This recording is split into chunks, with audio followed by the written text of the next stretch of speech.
All right. We're studying Srimad Bhagavatam, Canto 3, Chapter 9, entitled Brahma's Prayers for Creative Energy. Text 10. It's May 10th, 2026. May 10th, 2026. This is Text 10, Canto 3, Chapter 9, Srimad Bhagavatam. Ani Aprita Artha Karana Nishi Nishayana Nana Manorata Diya Kshana Bhagna Nidra Daiva Ahata Artha Rachana Rishaya Api Deva Yushmat Prasanga Vimukha Iha Samsaranti Anya Pritartha Karana Nishinishayana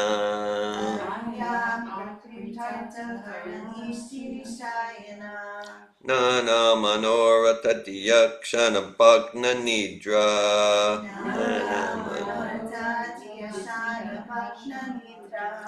Daiva Hatarta Rachana Rishayopi Deva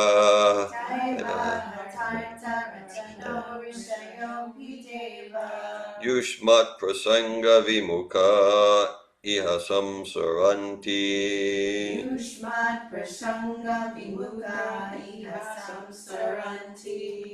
Anya Pritartha Karana Nishi Nishayana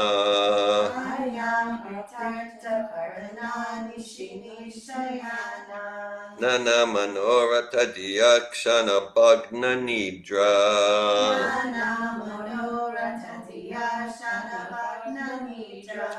Daiva Hatartha Rachana Rishayopi Deva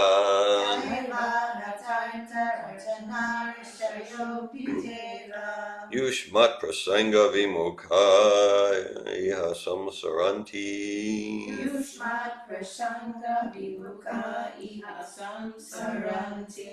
Anya Pritartha Karana Nishi Nishayana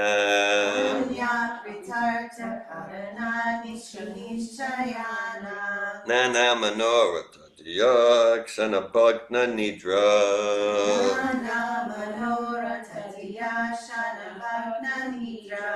Daiva Hatartha Rachana Rishayopi Deva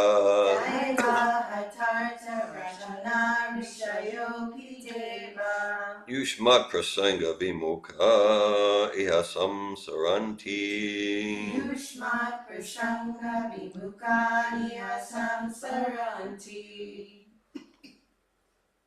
If anyone else would like to lead the chanting. Anya Pritartha Karana Nishinishayana Anya Pritartha Karana Nishinishayana Nana Manorata Diyakshana Bhagna Nidraha Nana Manorata Diyakshana Bhagna Nidra Daiva Hatartha Rachana Rishayopi Deva Daiva Hatartha Rachana Rishayopi Deva Yusmat Prasanga Vimukha Iha Samsaranti Yushmat Prasanga Vimukha Iha Samsaranti Ana Aratata Karani Sinisayana Anya Pritartha Karana Nishinishayana Nana Manarata Deya Shana Bhagna Nidraha Nana Manorata Diyakshana Bhagna Nidra Daiva Arata Rachana Risayopi Deva Daiva Hatartha Rachana Rishayopi Deva Yusmat Prasanga Vimukha Iha Samsaranti Yushmat prasanga vimukha iha samsaranti. Ani ritarta karana nishi nihashana. Anya pritarta karana nishinishayana. Nana manorata diya sanabhagna nidra. Nana manorata diyakshana bhagna nidra. Deva ratarta rachana riseyo pideva. Daiva hatata rachana rishayo pideva. Yushmat prasanga vimuka iha samsaranti. Yushmat prasanga vimukha iha samsaranti. Hare Krishna, we're studying Srimad Bhagavatam, Canto 3, Chapter 9, Text 10. Would anyone online like to lead the chanting of the Sanskrit, the verse? Hello, okay, so welcome Ananta Shakti there in Portugal, and Yerka Arjuna Prabhu there in Czechia, Lisnice, Czechia, and Rukmini here in Alachua, previously Arat Yisrael, Aditya Prabhu there in New Jersey, Hare Krishna. So we'll look at the word-for-word meanings. This is Canto 3, Chapter 9, Text 10. Ani, during the daytime. Aprita, engaged. Arta, distressing engagement. Karana, senses. Nishi, at night. Nishayana, insomnia. Got the Sanskrit word for insomnia there. Nana, various. Manorata, mental speculations. Diya, by intelligence. Kshana, constantly. Bhagna, broken. Nidra, sleep. Daiva, superhuman. Ahata arta, frustrated. Rachana, plans. Rishaya, great sages. Api, also. Deva, O my Lord. Yushmat, your lordships. Prasanga, topic. Vimukha, turned against. Iha, in this material world. Samsaranti, do rotate. Translation. Such non-devotees, this is Lord Brahma speaking to Lord Krishna, Vishnu, for prayers to get empowered to do his universal engineering project. Such non-devotees engage their senses in very troublesome and extensive work, and they suffer insomnia at night because their intelligence constantly breaks their sleep with various mental speculations. They are frustrated in all their various plans by supernatural power. Even great sages, if they are against your transcendental topics, must rotate in this material world. Purport by His Divine Grace, A.C. Bhaktivedanta Swami Prabhupada. And I'll mention it's a full 3-page purport. As described in the previous verse, people who have no taste for the devotional service of the Lord are occupied in material engagements. Most of them engage during the daytime in hard physical labor. Their senses are engaged very extensively in troublesome duties in the gigantic plants of heavy industrial enterprise. The owners of such factories are engaged in finding a market for their industrial products, and the laborers are engaged in extensive production involving huge mechanical arrangements. Factory is another name for hell. That's a soundbite. Worth reading that one again. Factory is another name for hell. At night, hellishly engaged persons take advantage of wine and women to satisfy their tired senses, but they are not even able to have sound sleep because their various mental speculative plans constantly interrupt their sleep. Because they suffer from insomnia, sometimes they feel sleepy in the morning for lack of sufficient rest. By the arrangement of supernatural power, even the great scientists and thinkers of the world suffer frustration of their various plans and thus rot in the material world birth after birth.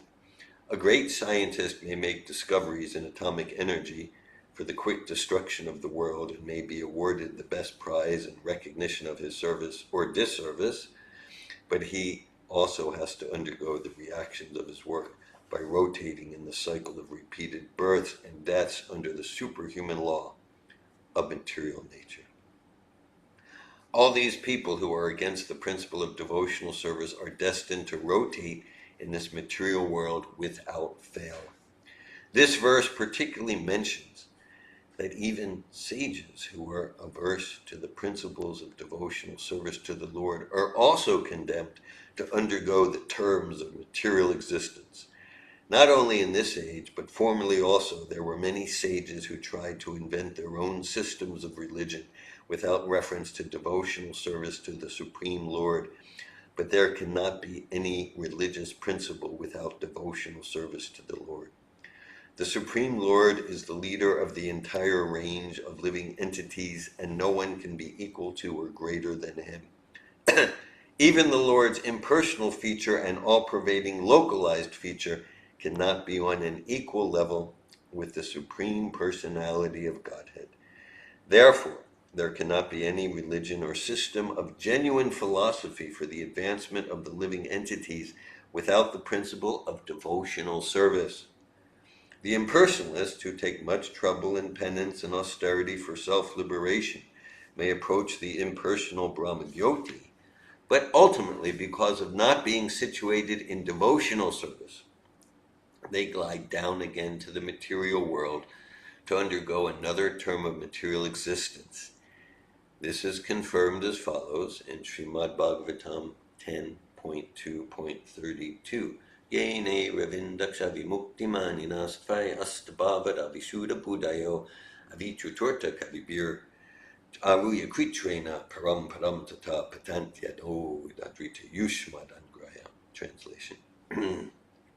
Persons who are falsely under the impression of being liberated, without devotional service to the Lord, may reach the goal of the Brahmagyoti, but because of their impure consciousness and for want of shelter in the Vaikuntha Lokas, such so-called liberated persons again fall down into material existence.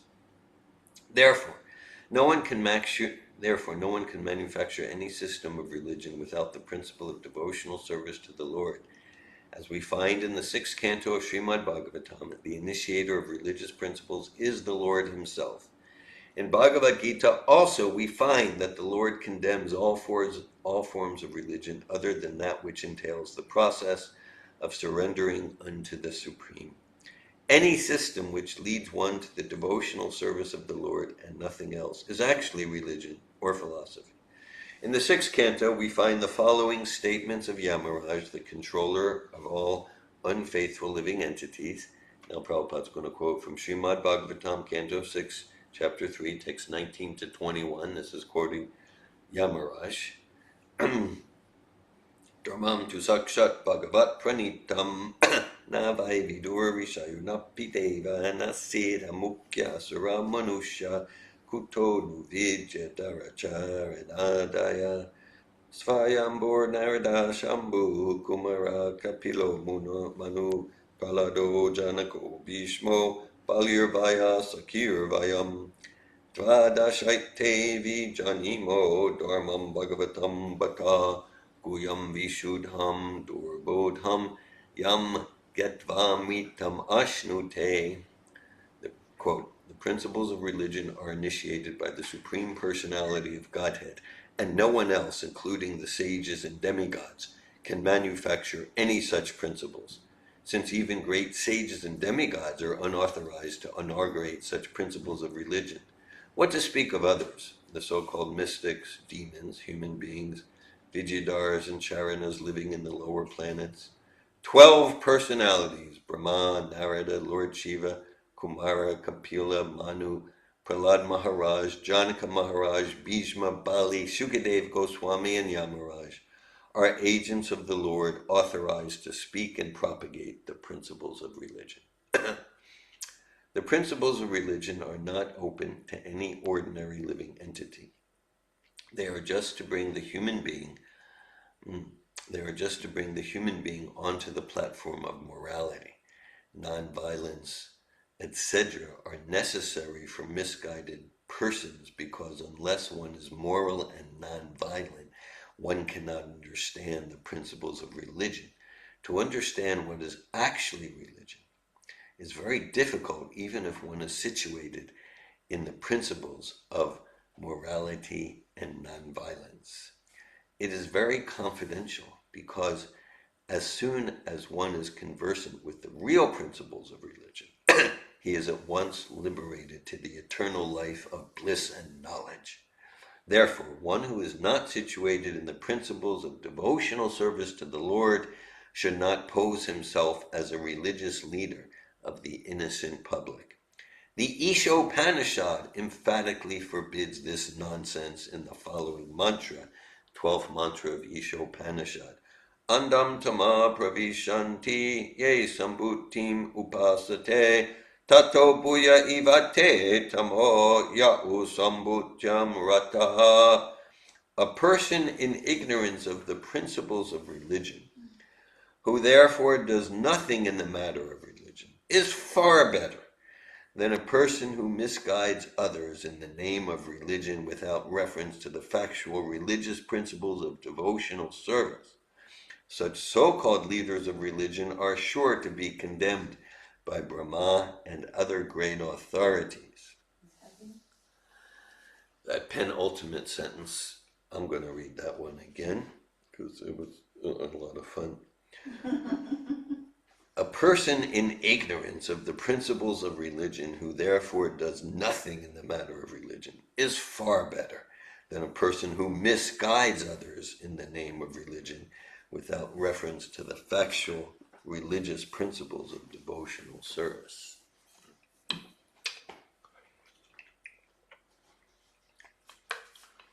Om Jnanatirmirandasya Gnanjana Shalakaya Chakshun Militam Yena Tasmai Shri Gurave Namaha. Shri Chaitanya Manobishtam Stapitam Yena Bhutale Svayam Upakadamayam Darati Svapadantikam Vandeham Shri Guru Shri Yuta Padakamalam Shri Gurun Vaishnavam Shri Rupam Sagrajatam Saganaraganatam Vitam Tam Sajivam Sadvaitam Savadutam Parijana Sahitam Krishna Chaitanya Devam Shri Radha Krishna Padan Sagana Lalita Shri Vishatan Vitamscha.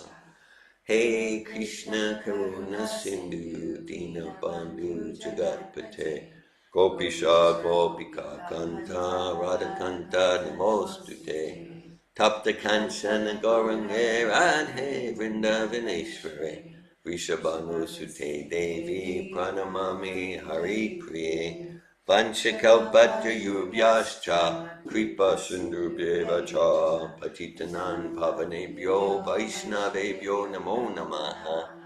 Jai Shri Krishna Chaitanya Prabhu Nityananda Shri Advaita Gadadhar Shri Vasadi Gaura Bhakta Vrinda. Hare Krishna, Krishna Krishna, Hare Hare, Hare Rama, Rama Rama, Hare Hare. Namo Vishnu Padaya, Krishna Prestaya Bhutale, Srimate Bhaktivedanta Swami Niti Namine, Namaste Sarasvati Deve, Glavani Pracharine, Nirvishesha Shunyavadi Paschatya Desha Tarine. Narayanam Namaskritya Naram Chaiva Narottamam Devim Sarasvatim Vyasam Tato Jayamudirayat. Before reciting the Srimad Bhagavatam, which is the very means of conquest, one should first offer respectful obeisances unto the personality of Godhead Narayan, unto Narayan Rishi, the supermost human being, unto Mother Sarasvati, the goddess of learning, and unto Srila Vyasadeva, the author. Nashta prayesh bhadreshu nityam bhagavata sevaya bhagavat utama shloke bhaktir bhavati naishtiki. Srimad Bhagavatam, Canto 3, Chapter 9, Text 10. Anya pitartakaranan nishinishayana nana manoratadiya ksana bhagna nidra daiva hatarta rachana rishayopi deva yushmat prasanga vimukha iha samsaranti. Translation: such non-devotees engage their senses in very troublesome and extensive work, and they suffer insomnia at night because their intelligence constantly breaks their sleep with various mental speculations. They are frustrated in all their various plans by supernatural power. Even great sages, if they are against your transcendental topics, must rotate in this material world. Hare Krishna. So we're discussing Srimad Bhagavatam here, May 10th, 2026. Welcome, Sylvan. Welcome to joining us there in England. And here we have Anasuya, Ananda Goldstein, and Sarita, and Hare Krishna. Yes, okay. Yeah, so this is Brahma speaking. Srila Prabhupada writes in the purport, factory is another name for hell. At night, hellishly engaged persons take advantage of wine and women to satisfy their tired senses, but they are not even able to have sound sleep because their various mental speculative plans constantly interrupt their sleep. Because they suffer from insomnia, sometimes they feel sleepy in the morning for lack of sufficient rest. By the arrangement of supernatural power, even the great scientists and thinkers of the world suffer frustration of their various plans and thus rot in the material world birth after birth. A great scientist may make discoveries in atomic energy for the quick destruction of the world and may be awarded the best prize in recognition of his service or disservice, but he also has to undergo the reactions of his work by rotating in the cycle of repeated births and deaths under the superhuman law of material nature. Yesterday, Prabhupada led class and discussion on the previous verse 3.9.9. And so, like the principle here, Abrahma Burnalaka Punarvarti Narjuna Mama Pecha Konteya Punarjanmana Vijite, that Krishna certifies in Bhagavad Gita from the highest planetary system to the lowest. And we can think in terms of the 14 planetary systems of Veda cosmology, or we can think in terms of this world, people who have opulence and people who are suffering in poverty or whatever. But like it's a temporary place. It's a temporary place full of miseries. That's the material context. In various programs and courses, we like to quote M. Scott Peck, the first line of his seminal spiritual transformation book, The Road Less Traveled. Life is difficult. Life is difficult. And that's the first, right? It's the first of the noble truths of Buddhism. Life is difficult. And so to get, yes, that it's a temporary place full of dukkhalayama shashvatam, a temporary place full of miseries. And the idea is not to just then to wallow in depression. Like, okay, yeah, let me accept that. That's the context. Let me give up emotional attachment to expectations that my relationships should be Disneyland, and everything should be butterflies and rainbows and multicolored uniforms. That's the way the world should be, and I'll be happy once it becomes that way. And then M. Scott Peck, he was a psychiatrist there in the 1970s, said like that resistance of the reality that life is difficult. He's giving Bhagavad Gita. He was a devout Christian, so he's coming from a Christian perspective, and the parallels are close. And so he says life's difficult, but it should be easy. And they said that's the cause of all the neuroses and psychosis. He analyzes it very astutely. All right, and then Srila Prabhupada, he gives the cat's jaws analogy, and the cat's jaws represent death and its accompanying friends like birth, old age, disease, and well, in some of our programs, we deconstruct the difficulties into 16 categories, following on Ishopanishad and Srimad Bhagavatam. There's the threefold miseries. Bhagavatam starts. It's Dharma, Pojita, Koitavatra, Paramonium, Saranam, Satam, Vejam, Vastravam, Ajravastu, Shivadam, Tapo, Chayon, Mulanam, Srimad Bhagavate, Mahamuni, Krite, Kim, Vapur, Ishra, Saja, Rija, Vajrujate, Chakriti, Bishu, Shushubi, Stakshana. Completely rejecting, I'm quoting, second verse of Bhagavatam. It's the invocation verse by Vyasadeva before he gets into the narrative. Completely rejecting all religious activities, which are materially motivated. This Bhagavat Purana propounds the highest truth, which is understood by those devotees who are fully pure in heart. The highest truth is reality, distinguished from illusion, for the welfare of all. Such truth uproots the threefold miseries. This beautiful Bhagavatam, composed by the great sage Srila Vyasadeva in the maturity of his literary career, is sufficient in itself for God realization. As soon as one sufficiently and attentively hears Bhagavatam, the Supreme Lord is revealed in his heart in full connection, full presence. So the threefold miseries, that's miseries from the mind and body, miseries from other living entities, whether people or insects or whatever it is, miseries from natural disturbances, and then there's miseries from from birth, death, old age, disease, miseries from the propensity in ourselves and others to cheat, to be limited, to make mistakes, and to be and to be subject to illusion, and disturbances, problems, miseries. Well, this verse specifically around eating, sleeping, mating, and defending. So it's like, the entanglement is defined, and the path of liberation from the entanglement is defined. It's described in the first chapter of Bhagavatam 1, first canto, first chapter. Living beings who are entangled in the complicated meshes of birth and death can be freed, liberated immediately by even unconsciously chanting the holy name of Krishna, which is feared by fear personified. And so, yes, and so Krishna talks a lot in the Bhagavad Gita about the frustration and the futility of trying to be fulfilled in material activities and material consciousness. By material, we mean that which is not aligned with the self turning towards itself in self-realization, not aligned with the self turning towards God, towards the Supreme, in an attitude of devotion. Moksha, Moksha Kamano, Moksha Jnana Vichetasa, Rakshasi Masarim Chaiva, Prakriti Mohinim Shrita.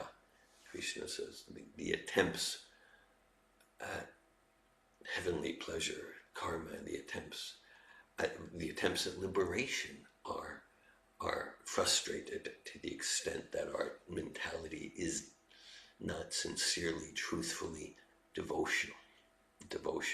Prabhupada, because there's one thing, the attempts for material enjoyment, then Prabhupada quotes that oft-quoted verse from Bhagavatam here, Yene Ravindakshavi Muktimaninas Tvayasta Bhavada Vishuddha Buddhayo Aruya Kritrena Parampadam Tata Patantyado Najita Yushmadangraya.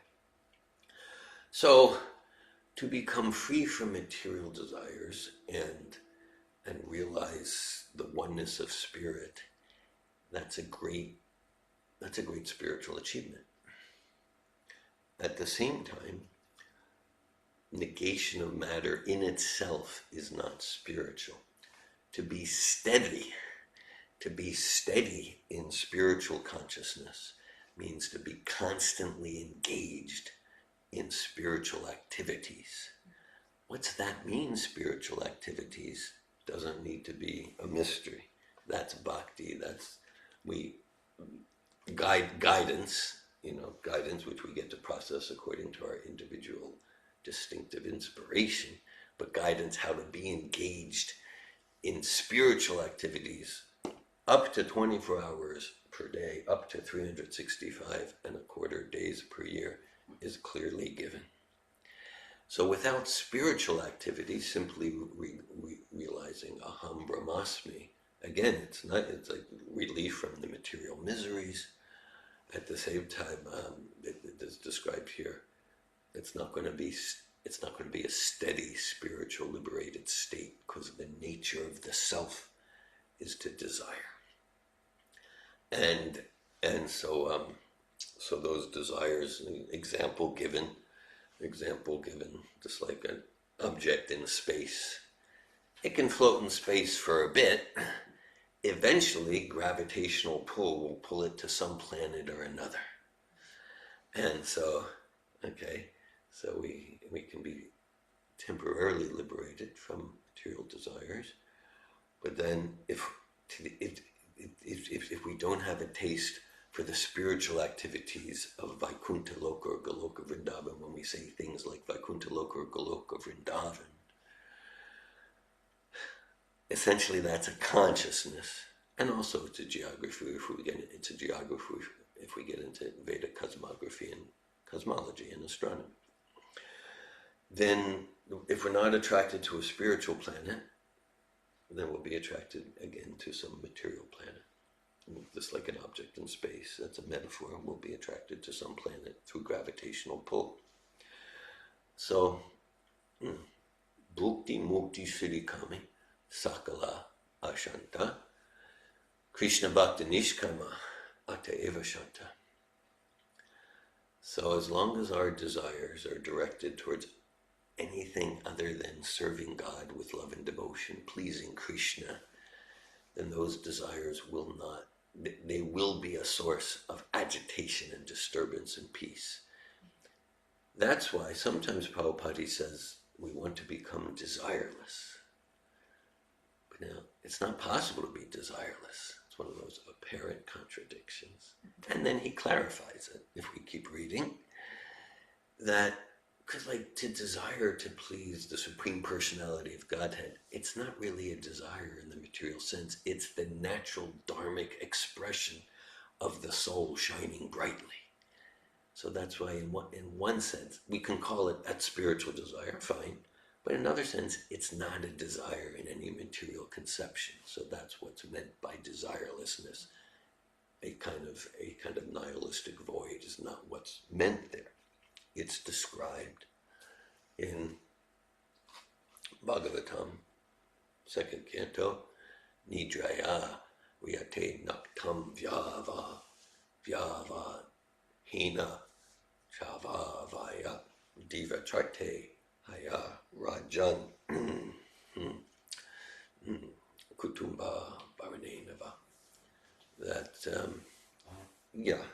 material life tends to be about trying to find some way to make money so then at night one can enjoy sleep and sex life and like that. And so whether it's Shukadeva Goswami in the 2nd canto or Brahma here in the 3rd canto, there's compassion for making that the goal. It's not about neglecting the needs of the body or mind, but making that the goal. It's just glorified or not even glorified animal life. Prabhupada talks about nuclear weapons here, atomic weapons. Okay, all right. So again, it's not like advocating against defending a nation. At the same time, if there's not self-realization and Krishna consciousness in the center, then it's just glorified, it's the tiger with its claws. We defend with thermonuclear devices, or we defend with clever Freudian defense mechanisms like sublimation that you can't even notice. But it's basically the tiger with its claws. So Brahma with compassion is is saying, okay, so like how can we, so that's what the Bhagavatam is. We leave getting at the root, getting at the very root of the material misery, so that we're not disturbed by the inevitable disturbances of material life. We didn't finish what we were saying 10 minutes ago. Prabhupada talks about the cat's jaws. So that's death and all the disturbances. So what's the experience of the rat or the mouse in the cat's jaws? And so that experience is terror. It's terrifying. It's a nightmare. Indescribably fearful. Same cat's jaws. What's the experience of the kitten? Same jaws. Oh. The kitten feels loved, nurtured, sheltered, and nourished, protected. So it's the same death, disease, old age, disturbance. And so the kitten, the mouse or the rat represents us to the extent that we retain material ego, Shvaroham, Aham Bogi, Siddhoham, Balavan, Sukhi, I'm the enjoyer, I'm the controller, and to the extent, well, to quote the philosopher Epictetus, the essence of all philosophy is to live one's life such that one's happiness depends as little as possible on external things. So to the extent that we're under the illusion I'll be happy and fulfilled and vibrant and peaceful and satisfied, when some external thing changes, whether it's the health of the body, the health of the mind, this person, the economic situation, the political situation, then then that's the rat consciousness. Then the disturbances are terrible, and to the extent, we're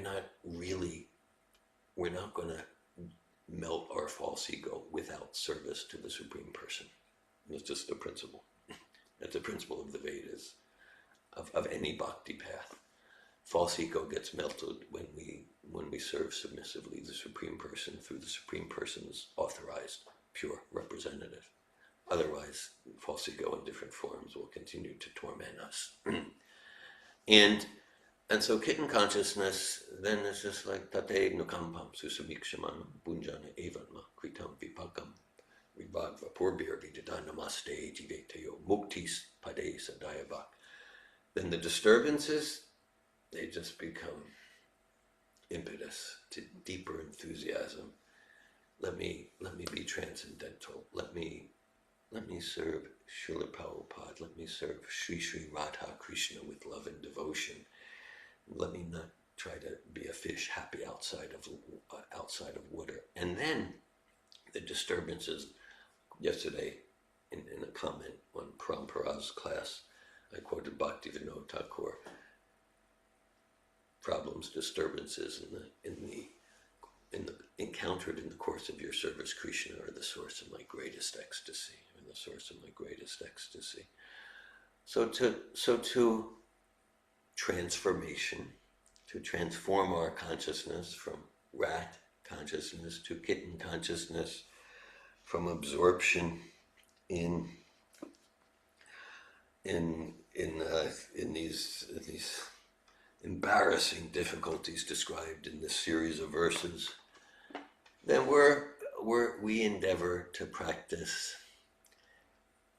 what's called sadhana bhakti in the line of His Divine Grace, A.C. Bhaktivedanta Swami Prabhupada. That's the path we're endeavoring to follow. It's called Vaidhi Bhakti. It's in the line of Narada Muni. It's the Pancha Triki Vidhi, not the traditional Vedic Vidhi. It's Pancha Triki Vidhi. Traditional Vedic Vidhis dependent on birth and different things. Narada Pancha Triki is basically like, okay, whatever your habits, your past, whatever that is, okay, whatever. So you got some spark of sincerity. Let's fan that spark. Okay. The main process for fanning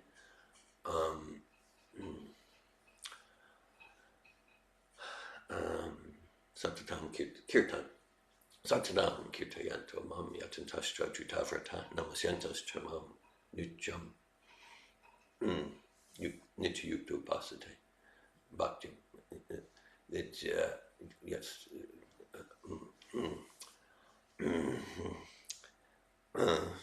Namasyantas Chamam Bhaktya Nityuktu Pasate. So Krishna recommends kirtan. Kirtan in a broad sense, kirtan means to describe or to glorify. So in a broad sense, Prabhupada was, there's the past time Srila Prabhupada, he was at one of like the smaller centers, and like in the morning he would dictate his Bhaktivedanta purports into a dictaphone, and during the day they would be typing. And the typing, they were afraid that the sound of the typing, old-fashioned typing, okay, got it. And they were afraid. Keys. Yeah, keys. Yeah, you remember. Yeah, and so they asked Prabhupada, "Oh, is that disturbing you?" Because it was a small house and it wasn't soundproof. And Prabhupada said, "Oh, because that typing, that's kirtan. So the sound of the typing, that's kirtan." Okay, so in a more narrow sense, kirtan is when we're like singing Hare Krishna Maha Mantra, and like there could be Nrsimhadev kirtan. So to do kirtan and Satatam Kirtantamam in Yatantastra Jitavrata with chanting kirtan japa with determination. So this is core principles of sadhana bhakti. Tasmat Bharat Tasarvatma. And Bhagavan Ishvaro Harbi Shrutavyaktavyas Chas Martavyas Chita Tabayam. Shukadev Goswami describes that to relieve the living entities of the root of all miseries, to maximize engaging in kirtan, in that Satatam Kirtantamam verse, for those that's taking shelter of Krishna's internal energy, rather than trying to be like a fish out of water, trying to enjoy in the shadow. This is getting to the substance, the internal energy, like that. And so Krishna says, how frequently to do kirtan? Krishna says, Satatam Kirtatamam Yatan Shastra Dritavrata Namasyansa Chamam Bhakti Nitya Yukta Upasate. He says, always, 24 hours a day. So in some way, so what if we're doing like 1 minute a day? We can increase to 2 minutes, whatever it is. But to be on the path towards full immersion in this bhakti, and so we endeavor to practice what's called sadhana bhakti. And then sadhana means we endeavor to follow some regulative principles of freedom, to quote Krishna from the 2nd chapter of Bhagavad Gita. Regulative principles, completely in the line of the 6 Goswamis. We have the 6 Goswamis on our altar. And the specifics of our framework for sadhana is given by our current link to the Parampara, A.C. Bhaktivedanta Swami. It's described about the 6 Goswamis. Sankhya Purvakana Magana Natibi Kalavasani Krita Nidra Vihara Kadi Vijito Chatyanta Dinachaya Radha Krishna Gunasmriter Madhuri Manandina Samohita Bande Rupa Sanatana Raghuyuga Sri Jiva Gopalaka Bande Rupa Sanatana Raghuyuga Sri Jiva Gopalaka. The 6 Goswamis, Rupa Goswami, Sanatan Goswami, Raghunath Bhatt Goswami, Raghunath Das Goswami, Gopal Bhatt Goswami, Srila Jiva Goswami. They practice devotional service according to a quantitative schedule. Sankhya means they made smart goals. They made smart goals with chanting, with bowing down, with all aspects. And you can say, they were on a platform of consciousness they didn't need to. at the same time, to set the standard for us, they made like a minimum number of mantras per day, and everything was quantitative. So Srila Prabhupada, he's not making anything up. He's in the line of the Goswamis, in the line of Lord Chaitanya, he's in the line of Lord Brahma, he's in the line of Sri Krishna, like that. And so then by practicing sadhana bhakti, then the natural bhakti and love for Krishna, Nityasiddha Krishna Prema Sajaka Bhanoi Shravanani Shuddhachita Karya Udai, that's in the heart of, it's in our heart. Because even if you, like even we may say, well, I'm not feeling like the love for Krishna or Sri Radha Krishna, but there's many things we could be doing on a Sunday morning. And we're studying Srimad Bhagavatam, and we're chanting Hare Krishna, and we chanted Nrsimhadev prayers and Jaya Radha Madhava. That's like some expression of the natural deep love in the heart for Krishna. So we can give ourselves some credit without becoming proud, but to be encouraged. I'm remembering this was maybe 8 years ago or so, 2018, and it was right in this room. I was in this room with Ananda here, and also, I think also here may have been Andy and Kelly or something like that. It was an LMPI. It was the very first LMPI. I'm mentioning that because we have other members of Life Mastery Program International right here, not online. Rasamrita here in person. This was late, but like somewhere, Andy was visiting from Europe. You were here from Colorado, and there was some, Charlene, Ladini, others were online, and anyhow, your LMP was like creating this board game or something. Yeah. Okay. Yeah. And so they needed to test out the board game, and who did they test it out on? Yeah. So there was like the first question. They randomly pulled a card, and the first question to David Wolf was, yeah. So it was, what accomplishment are you most proud of? I was like, I did not hesitate a second because I was just so clear. And I have many things in my life, achievements I feel proud of. And that could be my material ego, whatever it is. But I have many things I feel good about my achievements. But that question, what accomplishment are you most proud of? I just really said, accomplishment I'm most proud of is that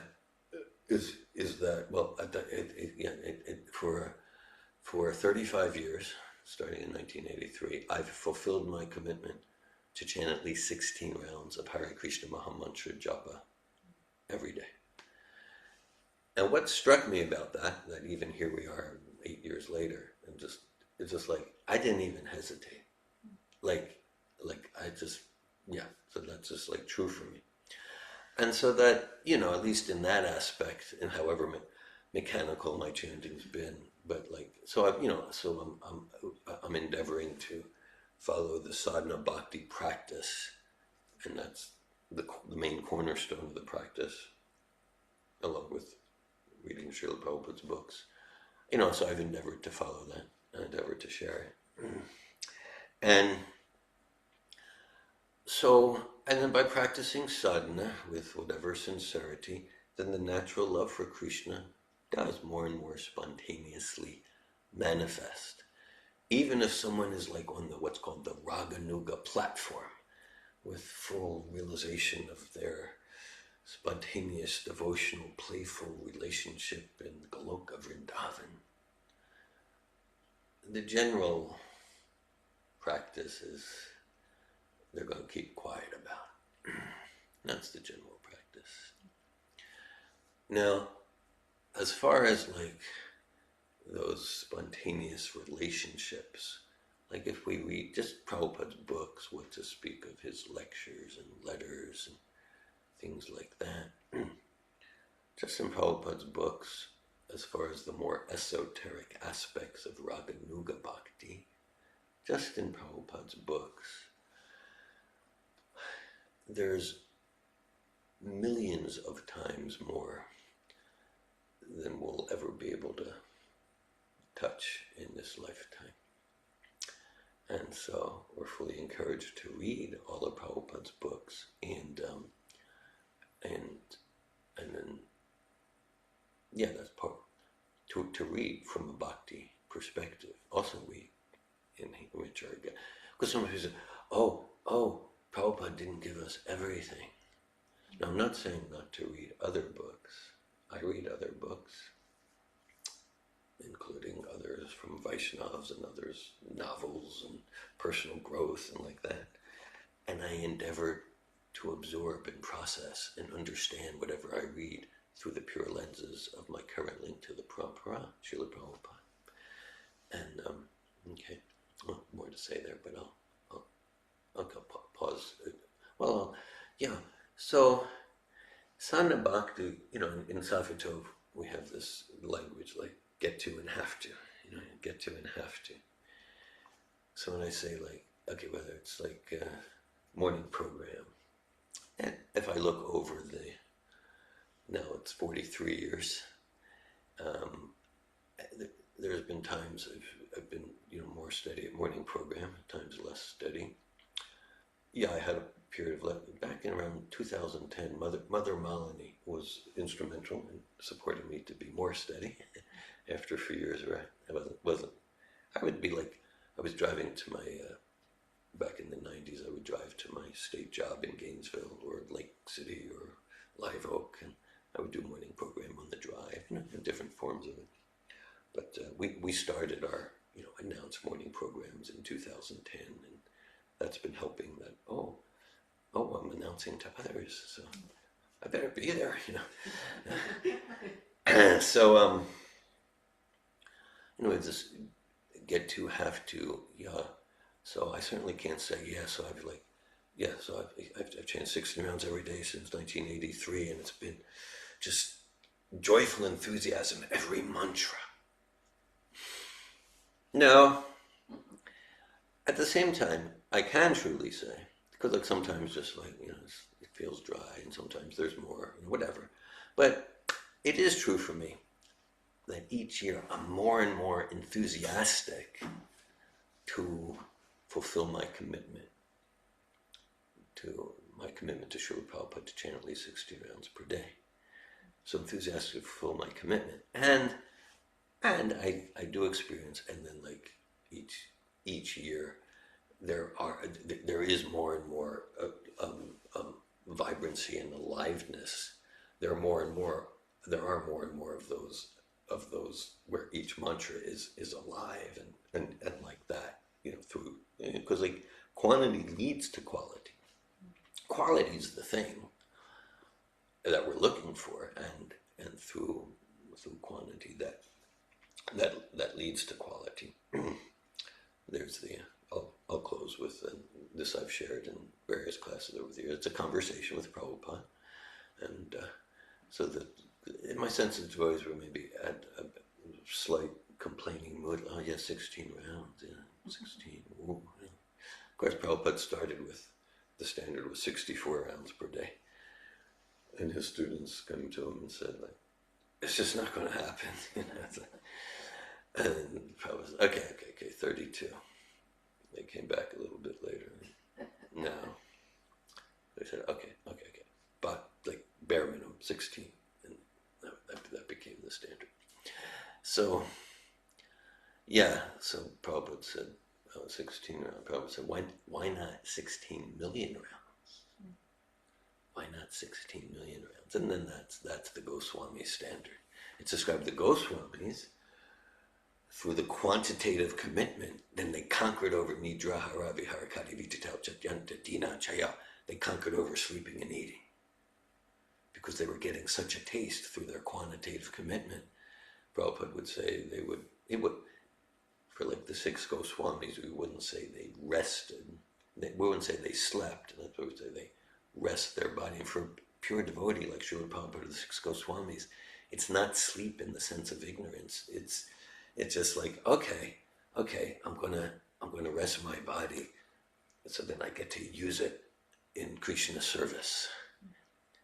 Sometimes portraying himself as an ordinary conditioned soul, before Prabhupada would go to take rest, he would say, now I'm going to waste time.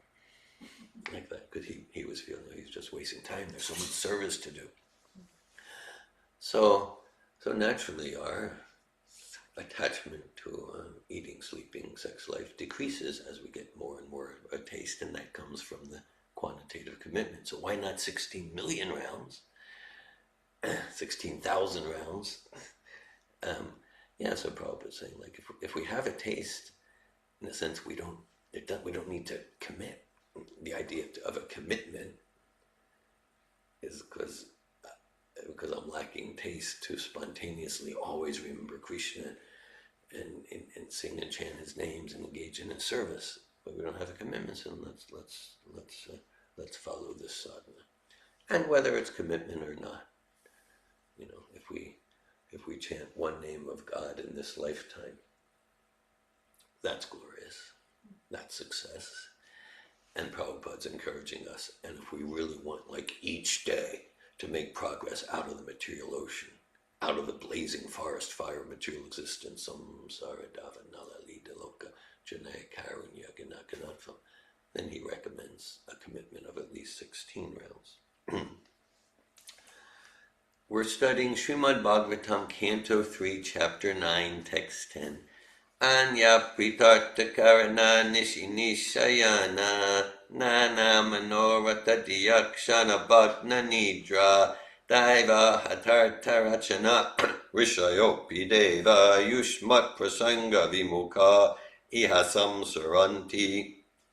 Translation: such non-devotees engage their senses in very troublesome and extensive work, and they suffer insomnia at night because their intelligence constantly breaks their sleep with various mental speculations. They are frustrated in all their various plans by supernatural power. Even great sages, if they are against your transcendental topics, must rotate in this material world. Hare Krishna. Thanks for hearing Srimad Bhagavatam. I welcome any sharing, questions, comments, realizations at this time.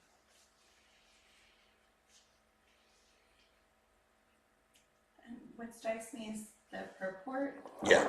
I mean, there's a 3-page purport, but in a part of it, he said something like that.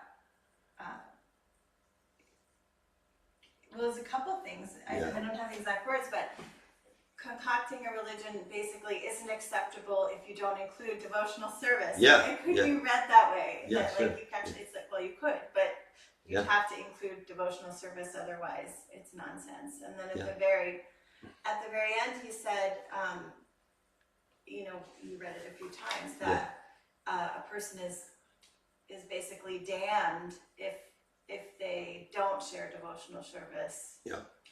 And they present all kinds of other spiritual topics. Yeah. So that really struck me. Because, those words from Prabhupada impacted you. Yeah, it impacted me. I mean, because he used the word concoct, and I actually saw permission, like it's okay to, be creative. Just include bhakti. Include bhakti, yeah. And just how heavy and important that is. Yeah. Thanks for that. Mm-hmm. Thanks for that. And I appreciate what you're noticing and impacted by in Srila Prabhupada's purport. Yeah, and it really points to practically a major theme I didn't even touch on, because there's so much there in 3 pages, as always. And this, so Prabhupada, because a person who's ignorant about the principles of religion and does nothing in the matter of religion is far better than a person who misguides others in the name of religion without reference to the factual religious principles of devotional service. That's like edgy, and it really gets, because if they're missing the essence, you're just misleading people, misguiding, misinforming people in the name of religion. And this comes up a lot, including in recent correspondence and classes. I know myself, so like, I started taking prasad in 1980, and that wasn't like I'm consciously trying to purify my heart and serve God. I just really like these things called samosas. Okay, 1983, I started chanting japa. I moved into a bhakti center in Ranana, Israel in 1984, and started reading book along with taking prasad in 1980. I started reading some Prabhupada's books, and I can say for myself, I never ever even once regarded myself as I'm joining a religion. I'm practicing a religion.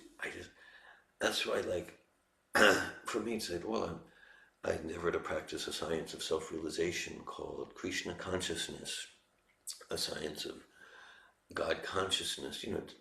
Sure, I use different words depending on who I'm talking to, but for me, it's not just like linguistic strategy, because religion is, that there's different, it's emotionally activating.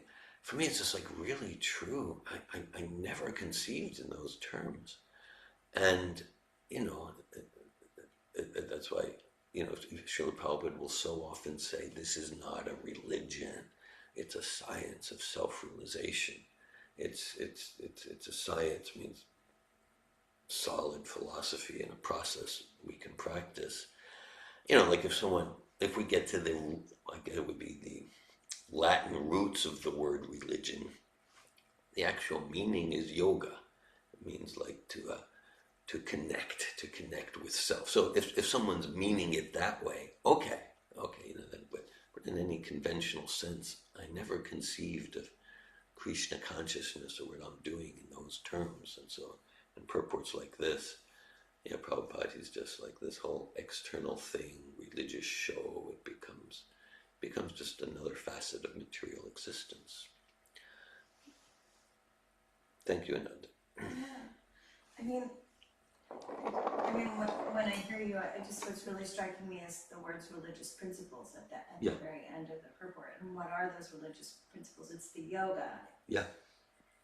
It's the positive actions that we do to please Krishna, to serve the devotees, to be an instrument for the Lord, and to connect to knowledge that helps us do that, or the holy name. So,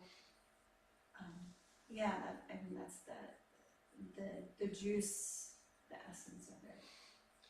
Thanks for that. Yeah, thanks for that distinction too. Because at some point in the purport, or even practically in the same sentence or in the same paragraph, Prabhupada's using religion in terms of the external empty forms, which are like dharma, artha, kama, which are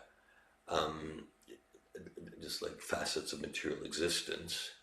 But then when he talks about religious principles, then he's using religion in its essential sense. And I appreciated you've made more concrete what those principles are, the essence, the yoga essence, self-realization, chanting the names of the Supreme like that. Hare Krishna.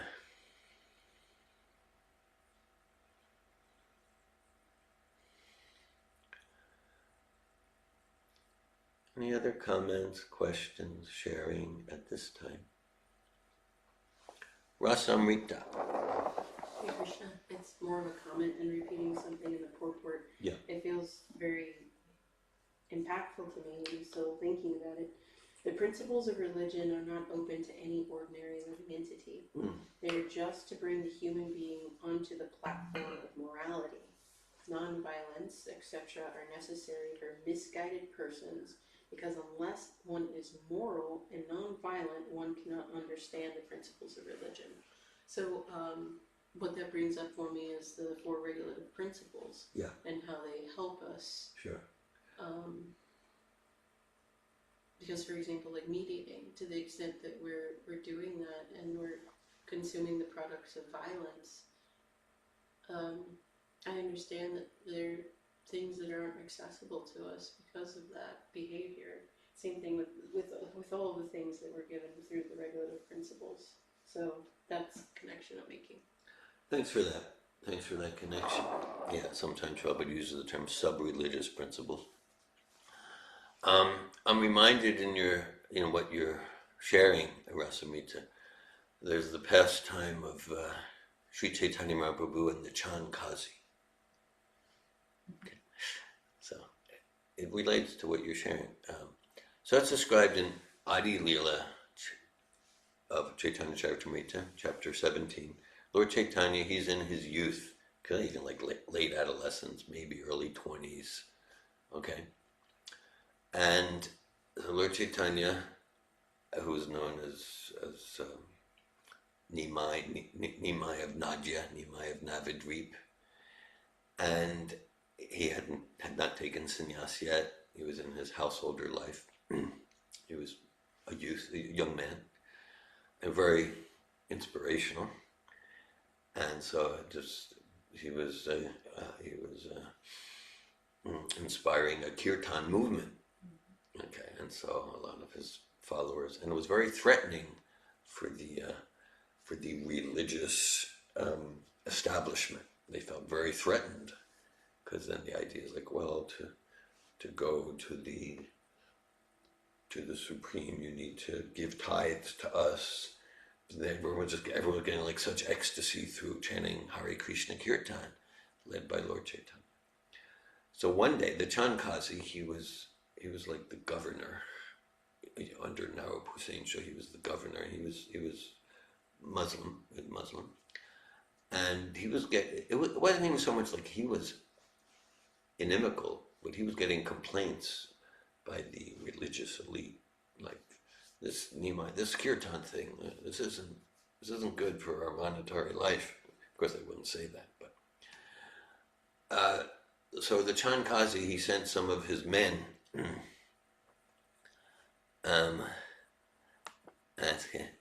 Okay, thank you. So Chand Kazi sent some of his men, and they came to the kirtan, and they broke the mridangos. Okay, and Lord Chaitanya was like, Nimai, he was like, this is not acceptable. So he led a non-violent protest. He was non-violent. It's not, and he had like 100,000 followers. So it wasn't like, like 5 people or something. It was like, so, and they came at night with torches. It's described. Some of them, they maybe did do some damage to some property. Okay, like it got a little wild. So they came at night with torches, because they said, we're not going to be stopped in kirtan like that, led by Lord Chaitanya. So it was a protest, 100,000 people, and they come to the home of the Chand Kazi in Navadvip. And the Chand Kazi, he's like hiding in his room, like, whoa, like 100,000 people with torches. Okay? And so then Chand Kazi comes out. He eventually comes out because Lord Chaitanya is like waiting for him. And he comes out, and then I was like, okay, let's talk. Let's talk. Now you would think that Lord Chaitanya is going to focus on about like God's names, whether the names of Allah, 99 names of Allah, or the names of Krishna or Govinda or Ramachandra, or this we're one. There might be distinctions in the particular name, but about God's. This is the universal principle of true spirituality. Chanting God's names, you don't want to stop that. But Lord Chaitanya didn't go there. Rather, he talked about meat eating. Huh. He talked about meat eating. Oh my God, that would not work now. What's that? That would not work now. Right, yeah. So Lord, so he talked about like, so how come you're killing the cow? And as it turns out, so Chand Kazi, he quoted from the Quran. Well, look, in our scriptures, but then Lord Chaitanya knew the Quran better than the Chand Kazi and the Islamic scholars. And no, actually, your Quran says this and says this, and like that. And so he started with, because this purport of what you pointed out, Rasamrita. Like, more subtle things requires requires like the capacity for the brain and the mind to think in nuance and subtlety. And if we're eating the result of gross pain and violence, then like someone's just not gonna get that. So you would think Lord Chaitanya would talk about chanting the names of the divine, but he talked about being to stop to kill animals just to satisfy your tongue and belly. And the Chankazi accepted, and the Chankazi actually became a follower of Lord Chaitanya, and then his group no longer interfered with kirtan and even supported it. I'm reminded in our late 80s, early 90s in the Middle East, in Israel, we would have many programs and we would distribute that chapter, the whole Adi Leela of Chaitanya Charitamrita, and show about the discussions between Sri Chaitanya Mahaprabhu and the Muslims. And we would have many programs in the Muslim villages, their community halls, and they'd have their masbacha, and we'd be chanting names of God together in different forms, like that. We shared, I think, yesterday, we shared with Anand and Rasamrita. We would go to Nazareth, and sometimes the nuns of the different, the Italian sisters and the different convents, they would come in and engage with us in kirtan. I see there's a chat here. Arjuna wrote, Hare Krishna, thank you for your class. If we misled somebody unconsciously because of our incomplete understanding of the philosophy, what does it mean for us? Okay, thank you for your question, Arjuna. Arjuna's based in Czechia there, Líšnice, Prague area. Yeah, okay, yeah, I mean, I can think back, over the years and decades where far from satisfied and even embarrassed or feeling shameful for different things I said, and that I did not represent Srila Prabhupada rightly, like that. So what's it mean? The rectification process is okay. Let's learn from our mistakes and our shortcomings and whatever it revealed about our false ego, and continue with enthusiasm and deeper devotion and commitment to represent Prabhupada in our behavior and our words. Now, if it's a specific thing where it's one thing, I don't know, if you're someone on the street and I responded to a question I didn't represent Bhagavad Gita there. But then, there's no practical way to go back to them.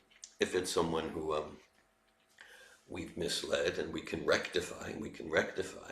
The main thing, though, and there's letters, there's so many letters from Prabhupada where whether it's about devotees sharing some deviant thing, devotees, let's say, being really weak on the regular principles and not following the sadhana, and Prabhupada, he would be like, okay, yeah, he would never encourage, you should drink boiling ghee, or you should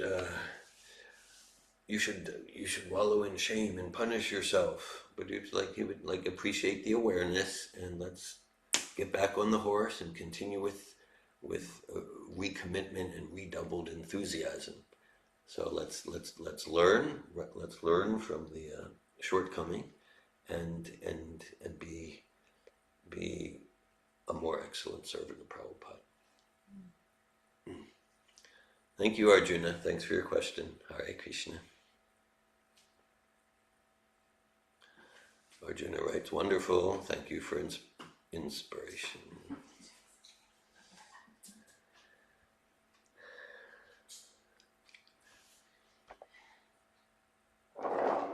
Hare Krishna. I just wanted to add the story that you told about Chaitanya Mahaprabhu. Yeah. I read a pastime from a devotee who I understand was involved in the beginning of the temple in France, and she was just so many pastimes, and one of them was describing how they would bring people of importance to Prabhupada, Yeah. meet him, diplomats, whoever it was, Yeah. and her admiration of how he would meet each individual so personally. And sometimes it would be just a friendly conversation, sometimes it might be like a heated conversation. She said very specifically for people who were like Christians, devout Christians, he would just talk to them about meat eating.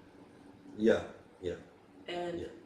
I'm just getting that connection there, the same thing Yeah. as Chaitanya, and really appreciating he's Yeah. following Chaitanya's example, and how it's so much in loving service, because we're not here to convert anyone. Yeah. Per this, he's trying to help them be successful in their religious practice. Yeah. Because this thing is getting in their way. Yeah. And I see it as such a loving action. Thanks for that. Like your religion's okay, but this is going to get in your way. Yeah, he just wants them to be successful. Very nice. Yeah, thanks for sharing that. Yeah, there's a well-known video. I think it's part of the Acharya series, where there's, I don't know, maybe it's like 8-9 minutes, pretty lengthy excerpt of a video conversation of Srila Prabhupada in France talking to a cardinal or a bishop, but pretty high up in the Catholic Church. I'm forgetting his name, but Srila Prabhupada is talking to him about the killing the animals, and to be non-violent, and as a basis. So that's an example of that. Yeah, Srila Prabhupada, even in terms of chanting, if he would be like at a Christian monastery, he wouldn't say, oh, you should chant Hare Krishna Maha Mantra. He'd say, you have names for God, you have names for Jesus, chant them. He would be in Iran, you have names for God, chant them. It wasn't, and for anyone, like, because this is like the most powerful process for purification, always, and especially in this age called Kali Yuga, and it's King David HaMelech, my namesake.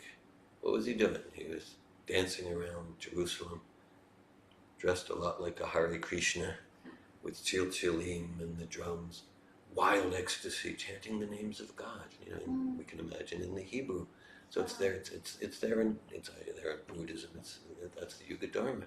And probably if you don't have a name for the divine, I have an idea for you. And then you present Maha Mantra. Thanks for your sharing, Vasamita. King David was playing kartals and chanting in ecstasy. Oh yes. Oh yeah. That's there. I mean, there's different paintings of it, but like especially, I use the term in Hebrew the word is chilchilim, and it's like That's what they sound like. Yeah, it's amen apedipedia. Yeah, chilchilim. It's just right. Trumpet and he would be dancing. It was dancing around Jerusalem, like at the site where the temple would be built. I think ultimately the temple got built under his son Solomon, so it's like the temple. Even the temple itself, it's called the temple in Hebrew. It's not really translated. It's called the Temple of the Holy Name. Okay, so that's what King David was just. It's described in. Yeah, he was in ecstasy around Jerusalem doing kirtan. Completely. Amazing. Yeah. Amazing. But if you look at it on that angle, that the temple that was destroyed was the temple of the Holy Name. Yeah. And I was at the well, and I was really moved to chant there. Yeah. Yeah. It makes I wanted to do a whole Kundalini yoga set there, but I didn't, because I didn't know what people would think. But yeah, I wish we could get to the essence of these things.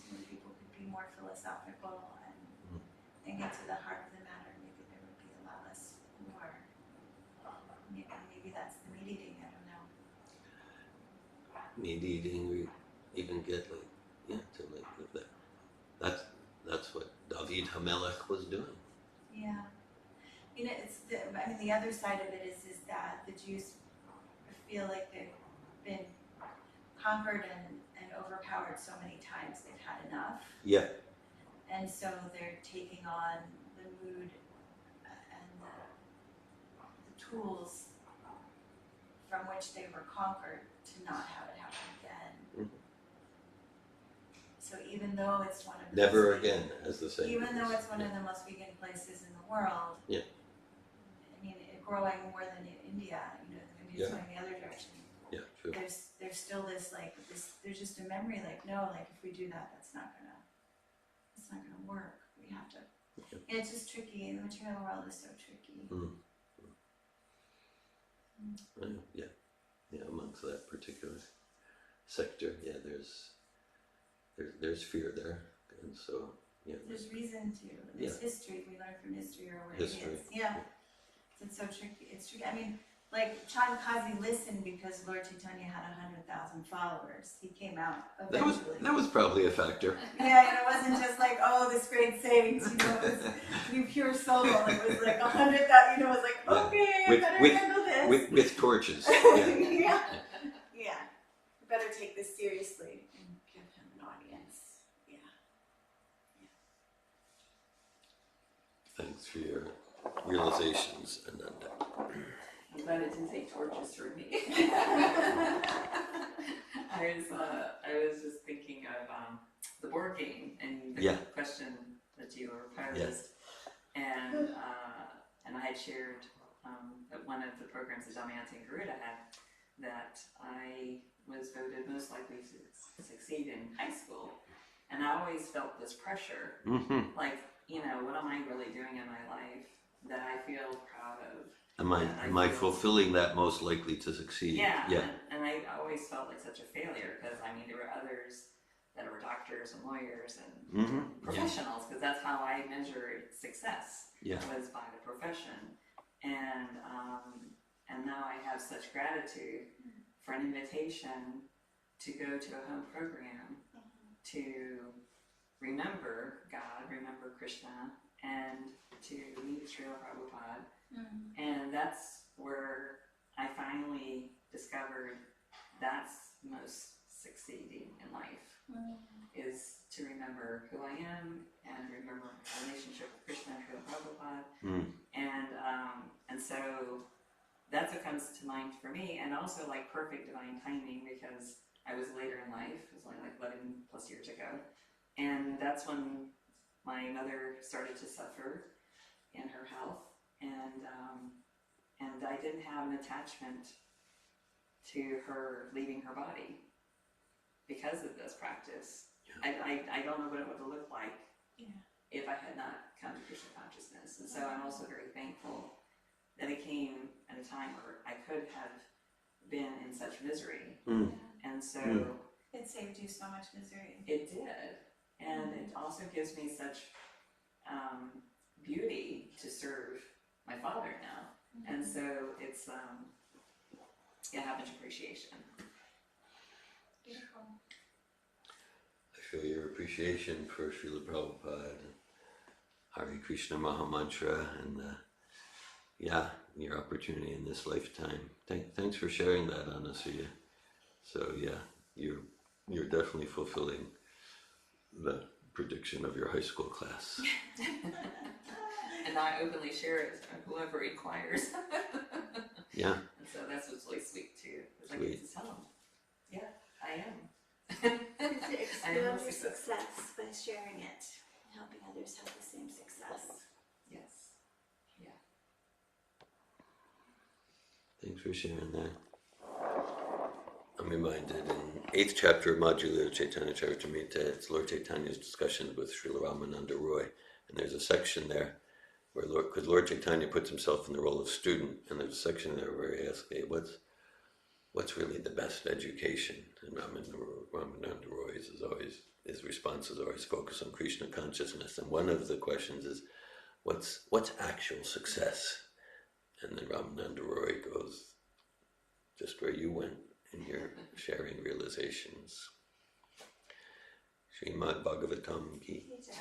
Srila Prabhupada ki. Jai. Hare Krishna. Thanks for joining us. Hare Bol.